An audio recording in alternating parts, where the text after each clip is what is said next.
Hello, everybody, and welcome to the Royal Blue podcast. I'm Ian Croll, joined by Joe Thomas, who, as we speak, is in Dublin following the Blues on their first pre-season friendly of the campaign. Joe, what's going on? How are you? How's the Guinness? I haven't sampled any just yet, Ian. I'm too busy hard at work. All right, okay. All good, all good.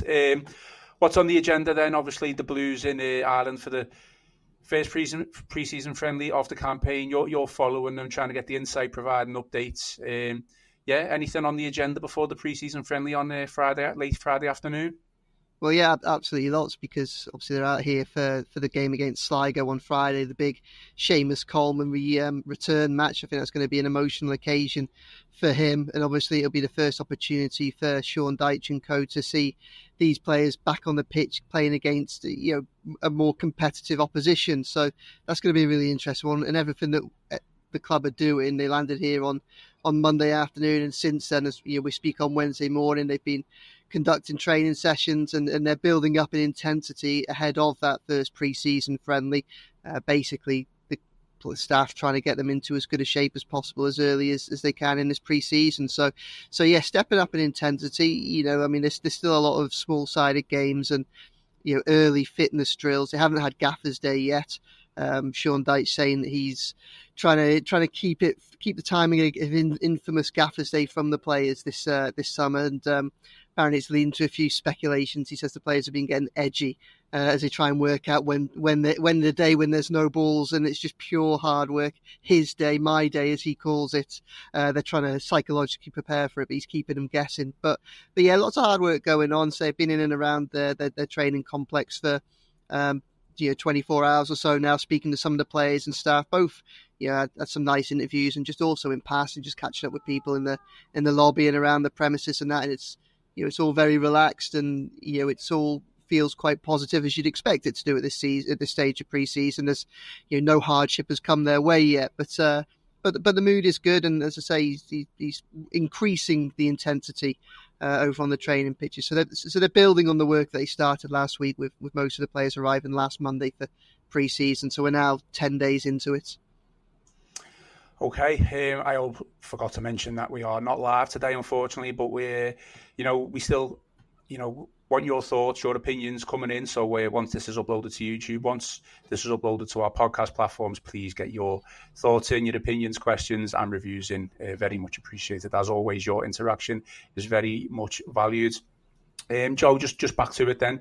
You mentioned Gaffer's Day. Is it because do you think Sean Dyche is waiting for the maximum amount of players to come back to the club and, the training camp? Obviously, we probably have a couple of players who've been on international duty. Do you think he's waiting for that right moment to get as many players back as possible? No, I don't think so, to be honest. I think the reality is, bearing in mind what we saw last season, it will most likely take place next week. He's got most of the players around now that he will have next week. VitaliY Mykolenko, who was injured on duty with Ukraine, he's on an extended break because of his international duty during the Euros, but he also picked up an injury. Well, he's due back with the squad back end of this week, beginning of next week. I think any late arrivals to the squad are probably unlikely to be put through something as vigorous as Gaffer's Day without having done the build up before it. So I think the timing is more about getting the players that he has got into as good a position as he can do to put them through such a grueling fitness test, as opposed to waiting for more players to come back. Because obviously, beyond Mykolenko, you have Anana, who looks like he'll be heading to Aston Villa rather than coming back to Finch Farm. And then Jordan Pickford is going to be some time away, isn't he? Because he's only just finished with his England duty. I'm sure those players will be absolutely delighted to miss Gaffer's Day this pre-season. Okay, well, yeah, Joe, I think some of them are in. They're in pretty good nick. I know, speaking to the staff, they're pretty pleased with how they've come back, and some of them have been doing work throughout the close season. Jack Harrison's been out in Miami doing a lot of fitness work. Obviously, there was always an expectation or an anticipation that might end up being back at Everton at this stage of the summer, but it wasn't for definite. But he spent early stages of his summer out in America doing work. And Dwight McNeil, another player, obviously he's well accustomed to Dyche's pre-seasons because of his time at Burnley. But he went back to Finch Farm early so that he could get himself into as good a head start as he could do for this pre-season, which I think is important. It's probably quite telling that it's those two players as well, because if you remember, Dwight McNeil went through pre-season for most of it last year before getting injured in the friendly at Stoke and then missing a big part of the early stage of the campaign. And Jack Harrison had no pre-season at all last summer because he was dealing with the hip injury that he'd finished the previous season with. So, and I think that probably began to show during that difficult spell, late winter, early spring, when everyone were going through that winless run. We know that there were lots of reasons, lots of factors, both on the pitch and off the pitch, as to why they struggled that much. But I think we really saw the impact of not having much squad depth out wide because of the toll it took on those players, particularly McNeil and Harrison, and even more so because they hadn't had full summers going into the season. Yeah, absolutely. Okay, well, moving on then, Joe, some obviously breaking news this morning. It was on a strict embargo. Everton's kit for the new season, the historic final season at Goodison Park, was unveiled. First off, what do you make of it? It's obviously blue, which is, a good start. But I like it. There's obviously a lot of feedback on our social channels. What do you make of it? Yeah, I think it's smart. I like it. I like the colour. I do. I really like the colour. I mean, I think Everton are quite fortunate in the historic colours are just colours that just work so well anyway. The royal blue and the brilliant white are just, I don't know, they just kind of, they're proper. It's a proper football kit, whatever you put on it, isn't it? But yeah, I really like the collar. That's something a little bit different. And obviously, we've seen so many of these different kind of unique designs on, the watchtower or this or that or that. But people still keep coming up with new ways to produce something, and I think it's nice. I like it. I'm quite pleased actually, because I think Castore, obviously, they're well, maybe not obviously to our listeners, but they're a Merseyside brand. We're used to seeing them everywhere. From they produced the Bayer Leverkusen kits, so they were winning everything in Germany last year. They produced England cricket kits. We've seen Andy Murray wear them for years. He was their first big kind of celebrity endorsement. He worked with them from an early stage. And we know that there's been, as you'd expect for any company that expands as rapidly as they have done, and is in such a high-profile market as they have done, there have been issues, with some kits over the years. I think they had a few issues with Aston Villa last season, so I was a little bit kind of nervous, just hoping that because they're a local brand, you really want them to do well and get everything right. And I think they've had a good go. I like it. I haven't seen much reaction to it just yet, but I think they've done a decent job. Yeah, I mean, as always, you're going to get people who have different opinions, but I really like it. The pattern, the colouring of it, and it's going to be debuted against Sligo Rovers this Friday, which you'll obviously be in attendance for. Yeah, well, that's it. Yeah, well, I'll be there on Sligo on Friday at Sligo. Looking forward to that. So, as I say, I'm in and around the training camp just outside Dublin this week. I was here all day yesterday. Yesterday being Tuesday. I'm just having a coffee just a bit away from it at the minute, but I'll be up there again today and hopefully tomorrow, and then Friday I'll be making the journey across from Dublin to Sligo, so from East Coast to West. Got to be honest, I'm really looking forward to that train ride. I mean, no island's supposed to be beautiful, so watching that through the train window will be nice. On the way back, I'll be probably too busy doing all my post-match work, hopefully having spoke to a few players and that after, and having, trying to make something of that first glimpse of the players in action and perhaps some of the new signings and that as well. But, it should be a good day. Very, very fortunate to be out here. Yeah, absolutely. Obviously, a beautiful country is Ireland, and I'm sure you'll be able to check out the sites over the next couple of days. Okay, moving on then. Plenty of transfer news around Joe, not least a player that you've already mentioned during this early stages of this podcast. VitaliY Mykolenko reports suggest this week that he is attracting interest from Napoli. Just, your initial thoughts before we go on to that, on how VitaliY Mykolenko has progressed as an Everton player. And I know we had a difficult end to the season with a couple of injuries. As you mentioned, he is still injured. What are your thoughts on Mykolenko? And then, secondly, just the latest reports that he is attracting interest from a club in Italy of Napoli. Yeah, I mean, I'm not really too phased, to be honest, because I think he would have to take something really serious to be bid for him, for Everton to listen to it, because he's so important to the team. I think he struggled initially when he came over, but he's really grown in. Obviously, he came over, and bearing in mind what was going on in his home country with the Russian invasion. I mean, it's understandable that he might have a slow start, and it'd be understandable if he hadn't acclimatised even now as a result of those outside pressures. But He's really grown into it. I think last season was a kind of almost a coming of age season for him in the Premier League. I think he started the season with a lot of question marks over him, and he started the season with Ashley Young at left back as well. So, the veteran Sean Dyche friend coming in, taking that left back spot, and it was a bit unclear as to where Mykolenko would fit in, but eventually he got his chance, and once he got it, he took it, and he put in some brilliant performances against Mo Salah at Anfield. I think he's a player who historically has done pretty well against Saka when Saka's come to Goodison Park, and that's no mean feat. And I think that when you look at that squad right now, there is no depth at left back. So not only you have the double, you have both sides of it really. On the one hand, he's so important because he's improved so much, and that I remember getting a lot of enjoyment from that week. Probably must have been about October, maybe late September, early October, when he scored 2 early goals. He scored early goals in consecutive games at home to Brighton and Hove Albion, and then the following week away at Palace as Everton picked up 4. It would have been 6 if there hadn't been that really unfortunate Ashley Young own goal later against Brighton. And often look back at that time, or I'd look back on that run of fixtures quite a lot during the middle and the back end of last season, as thinking that was a time before we had any of the points deductions or anything like that, and it felt Everton were turning a corner on the pitch, and then they had the rug pulled underneath them with the points deductions, and we all know that the season became a lot more difficult then. But after the deductions, when there was that run of 4 wins, people kept saying this how deduction had galvanised the camp and things like that, and I never really thought that was that much the case, because it already started showing good form running into that period, and Mykolenko was a big part of that. So I mean, one, I think he's important because of just how good he's become, but two, we've seen Everton have got themselves in a position where they've been able to reject serious bids this summer for players that either the bids they don't think are acceptable for someone that's as talented as they come in. Obviously, Branthwaite being the main one there, but I imagine that philosophy will apply to Mykolenko as well, because separate as that, you have the utter pragmatism, and we know that Sean Dyche in particular is a pragmatic manager.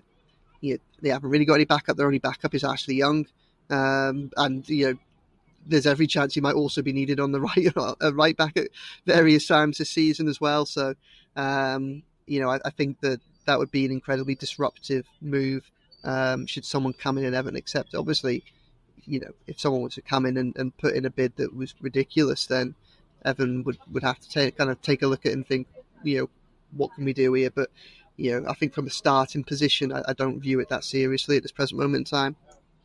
I think, Joe, as well, you've obviously just touched upon it there, but even without VitaliY Mykolenko leaving the club, which obviously I think we both agree that we don't want that to happen, there is a bit of a concern with the left-back situation with the lack of depth. Yeah. You've already mentioned Ashley Young could play there.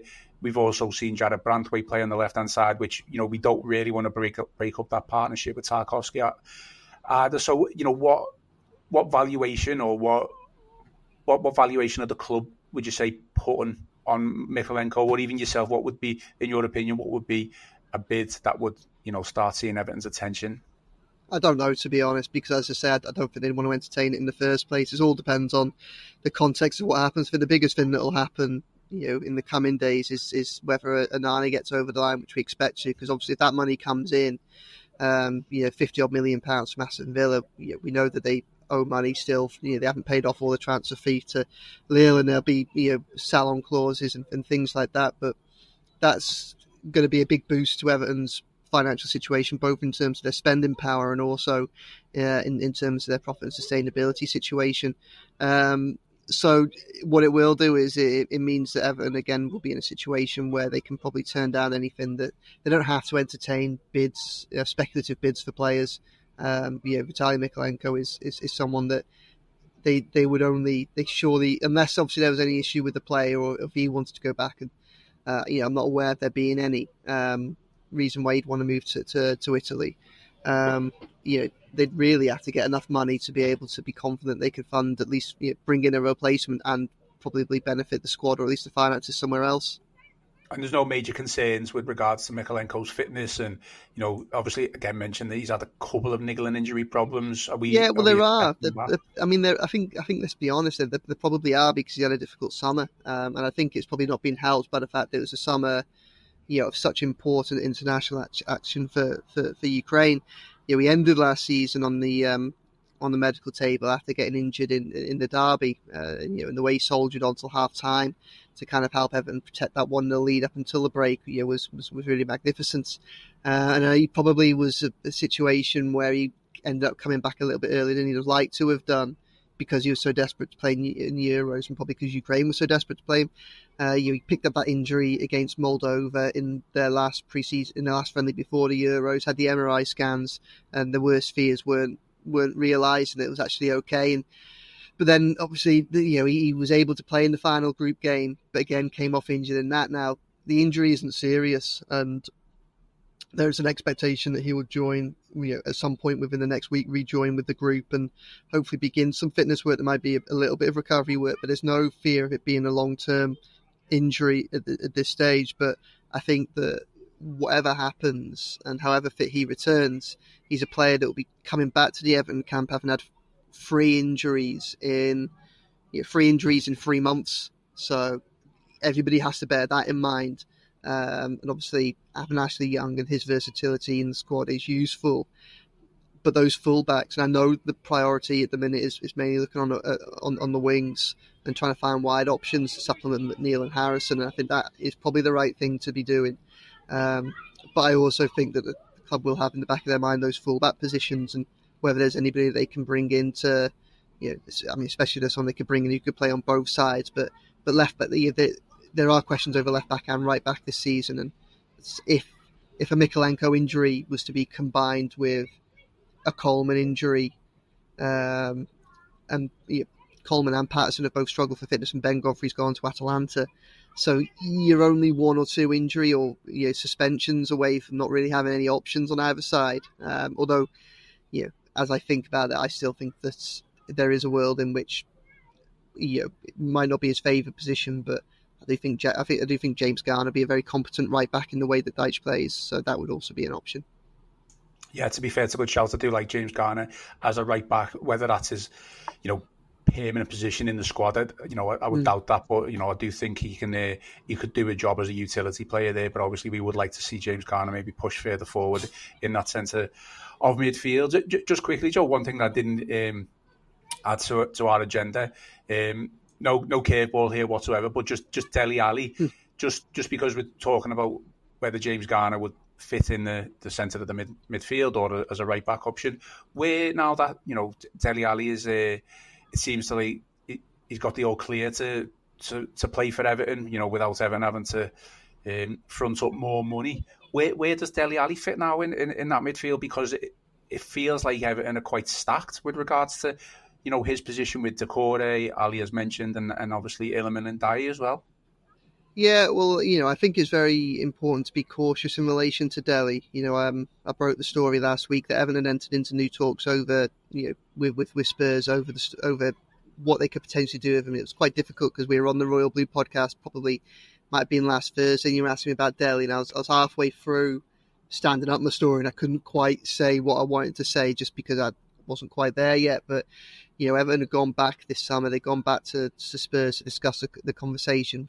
The deal that took him to Merseyside, there was essentially a clause in it which basically said that if Everton were to sign him again at the end of the deal, then it would trigger some clauses for Spurs. So they've been trying to renegotiate that. Looks like there has been some positive developments, but I'm sure that there will be with Spurs and the way they are, there'll be a sting in the tail somewhere. So it won't quite be as straightforward as it being a free hit for Everton. Just probably one that's more in their favour now than it perhaps was a couple of weeks ago.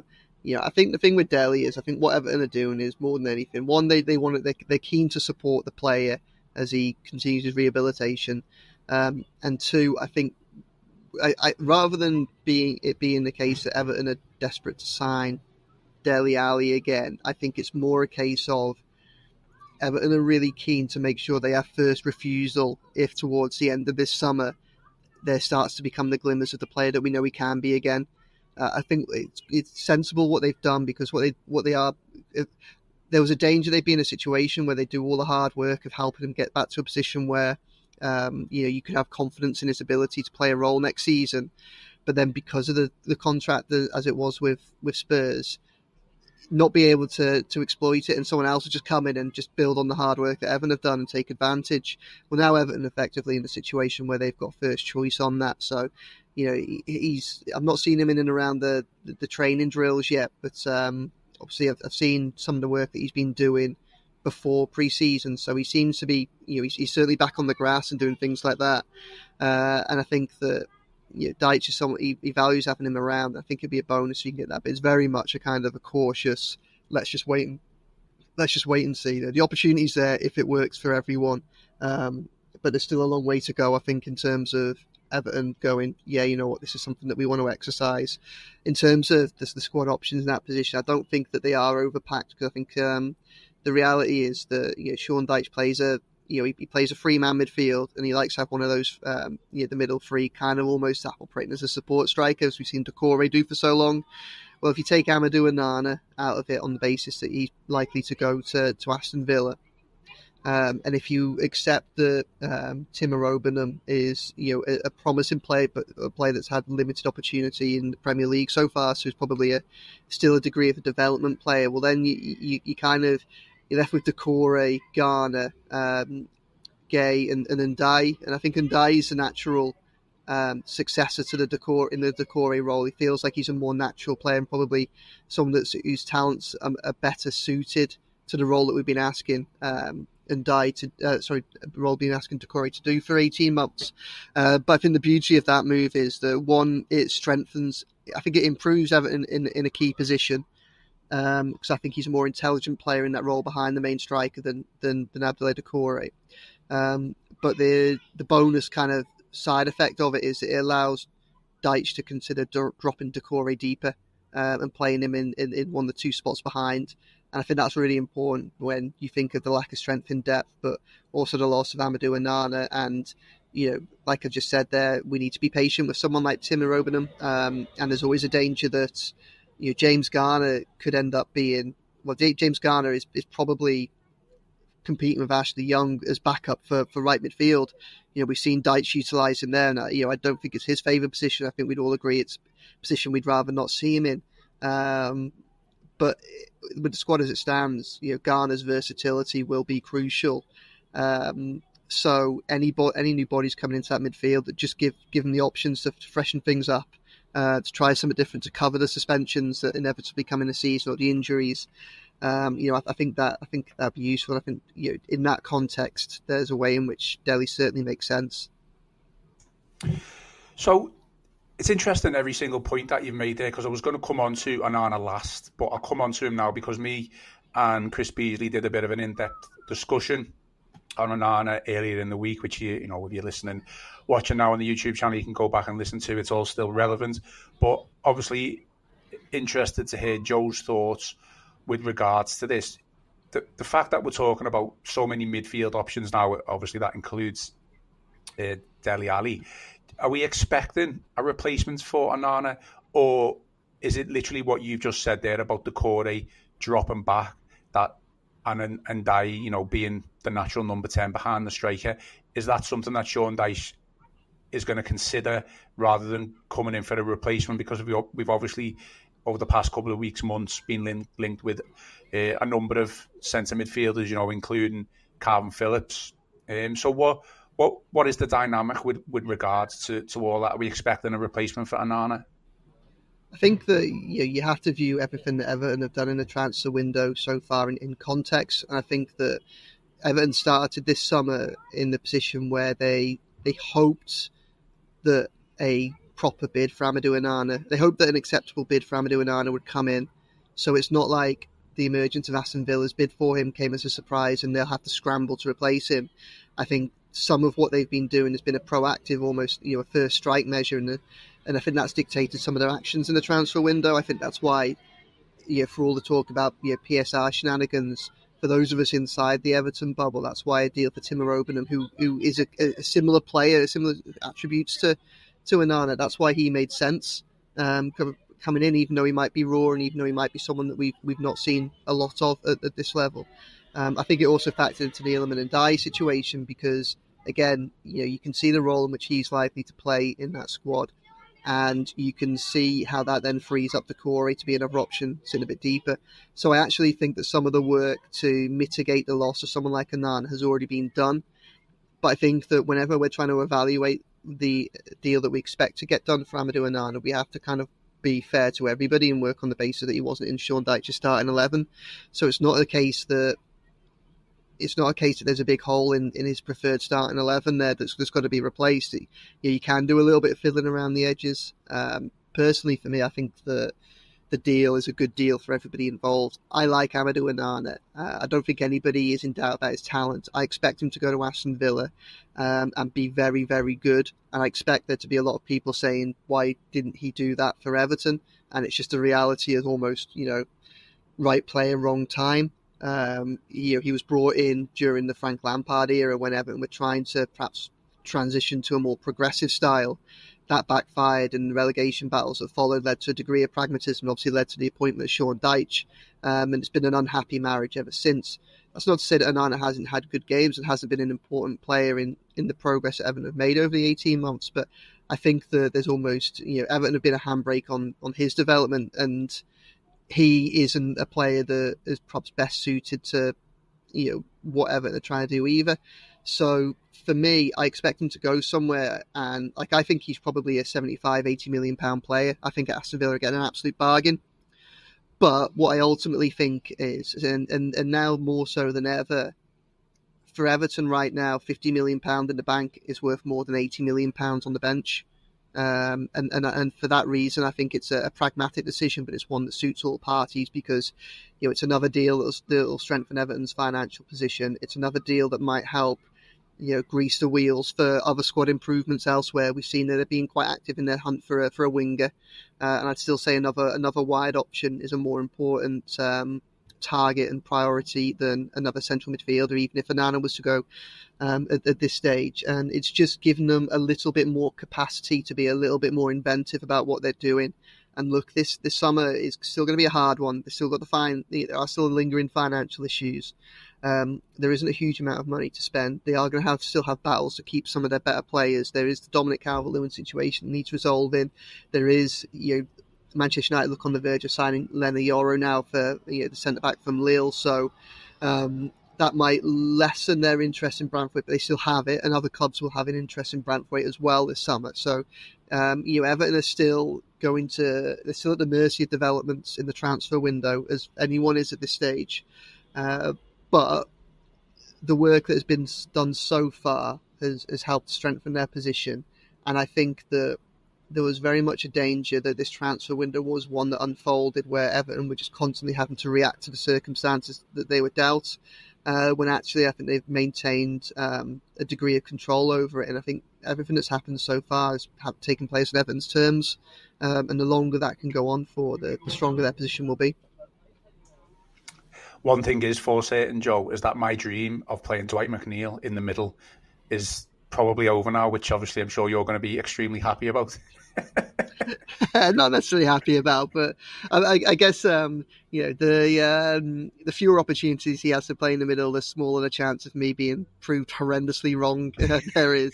But yeah, I still think he's better as a wide player. I mean, I like the idea of him being part of like a mobile three behind the striker that keep interchanging. Like I say, my issue isn't whether or not he can be really effective when he drifts into the middle and perhaps isn't being tracked by players because he's changing position. It's more if he was to start and be your main focal point in the middle, and that's where I'd have my concerns. Okay, well, to finish off then, it's no secret that obviously Everton are interested in wide players. That's all we seem to be being linked with over the past couple of, well, certainly 7 to 10 days. So, Joe, we've been linked, back with Wilfried Gnonto from Leeds, and me and Chris briefly discussed Napoli's Danish winger Jesper Lindstrom.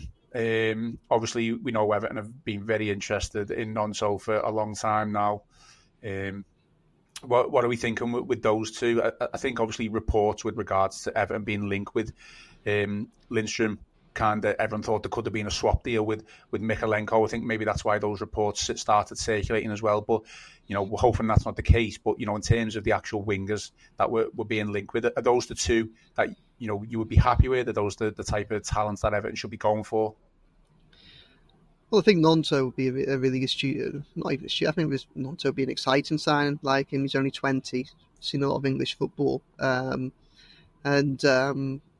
know there's been a long-standing interest. But the reality is, Everton want a winger. That's the priority, or it's one of the main priorities. They want a winger, and their capacity to move in the transfer market has been strengthened by the deals that have already been done so far. They had the talks over Yankuba Minteh at Newcastle. That didn't work out because the Dominic Calvert-Lewin deal collapsed, and even then, with what Newcastle were offering, what we're asking for, and it was always going to be everyone were always going to be stretched to be able to do a deal on those terms. So that kind of came and went. They got into a position where they were really hopeful over Jadon Philogene. They thought they'd got into a good spot with him, but that obviously was a messy transfer. And once Aston Villa, I think Everton were possibly out of the race by this point anyway. But once Aston Villa came in, bearing in mind the clauses they have from the deal that took him from Villa to Hull in the first place, they essentially just were able to trump anything that anybody else did at cheaper cost as well. So that blew out the water. They are still looking, and those players are of interest to them. But I think at the minute they're very much kind of exploring their options, and there will be other players on the list as well. Gnonto is somebody that, I don't think they're on the cusp of a deal for him, but they are interested in him, and they have been for a long time. We saw that last year when they put bids in, and it caused a big standoff between Gnonto and Leeds. I think one thing that's quite interesting is I think that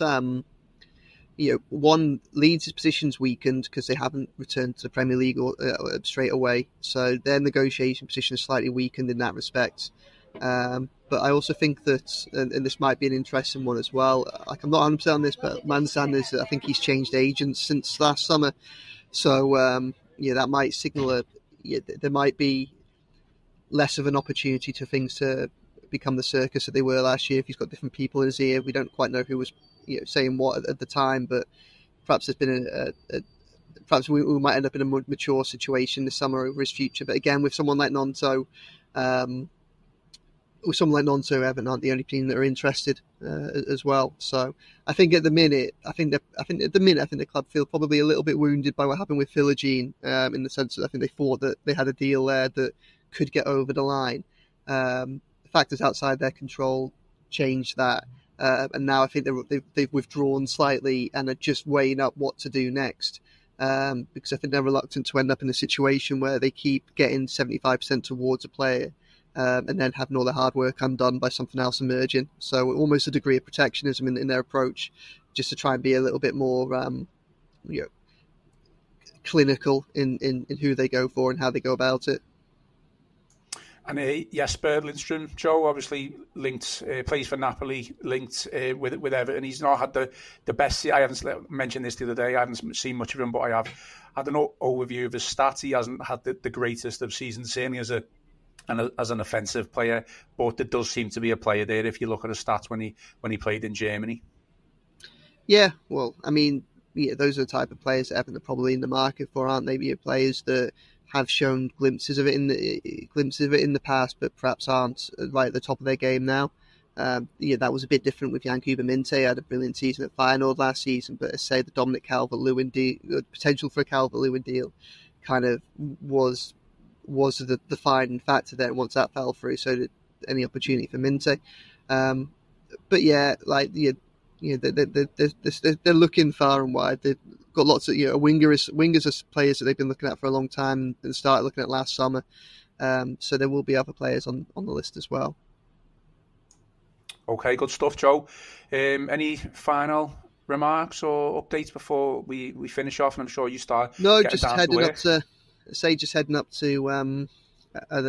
the training base shortly, and it's just been nice, catching up with people, seeing some of the players and have little chats with seen Seamus in and around the lobby and a few others. Obviously, it's a hugely important week for him and an emotional one for him, I'm sure.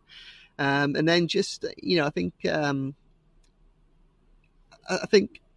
and I'm just kind of writing a piece that kind of touches on this at the minute. I think probably my defining thought from the time that I've spent around the place so far is look, it's place is positive and the players are happy, as they should be at this stage of the season. You can't read that much into that because obviously, friends are reuniting, catching up with each other again. There's no pressure, there's no games, there's no real external scrutiny or anything like that. So you would hope that things are quite jovial and colloquial at this stage. But I think one of the things that's really interesting is the mood just seems that little bit lighter. And I think that from the conversations that I've had, and I spoke to a few players and a few staff, everything just feels a little bit easier than it has done for probably 18 months. It's been a difficult couple of years at Everton, and it feels like over the course of those years, there still have been positive moments, but they've been one-offs. And then something bad has always ended up being around the corner. What it feels like over the summer is and I think we felt this probably in the job that we do, and I feel like the supporters are in the same position here. It feels like there's a bit of positivity around. It feels like you can be a little bit more optimistic about the future of the club at the moment. It feels like for the first time we've had a sustained run of reasonably positive developments that we can hope as something to build on ahead of a really big season. And one of the things that struck me is speaking to some of the more influential characters around here is that Everton finished last season really strongly, and I think there's a sense within the camp that they did a lot better last season than they're perhaps given credit for outside the Everton bubble. And what's interesting is that there's always a danger that when the season ends and everybody goes their separate ways for 5 or 6 weeks, that feeling dissipates and you come back and you start from square one again when you come back to the squad. And actually, I don't think it has. I think the momentum from that mad week in April and then the way the season ended, it feels like they've picked that back up again here and now, and they're building on it again, rather than having to start fresh. I think that the players are well aware of the importance of this season to the supporters, obviously, in the club in relation to Goodison Park and the transition into the new stadium. And I think they're keen to be part of that. But everything, and I think Sean Dyche did an interview with the club they put on YouTube yesterday, and even that, you can just see the mood just seemed a bit lighter from everybody. And look, there are sensible decisions still need to be made this summer, and there's still a lot of work to be done and things like that. And progress is fragile, etc., etc. We need to be cautious. But it does feel like things are on a positive trajectory in a more sustained manner than they have been for a long time. And hopefully that is something that they take from this week and carry on into the latter stages of pre-season as things step up. Yeah, absolutely. Looking forward to the first pre-season. And Beto keeps scoring in training. So small-sided games, 11-a-side games so far. He's on fire at the minute. So take hope from that as well. That's all Everton fans ask for, goals. We don't ask for much, but that's all we want is goals. Okay, well, thank you for listening. Thank you for watching. Obviously Joe's in Ireland for the rest of the week, so keep an eye out for all of his articles, all of his pieces on the Liverpool Echo website. He'll be definitely bringing some great insight and some updates. Obviously Wednesday, Thursday, Friday. Please remember to hit the like button for this podcast, and also if you haven't already, please subscribe to the Royal Blue YouTube channel. I've been Ian Croll, joined by Joe Thomas, and this has been the Royal Blue Podcast.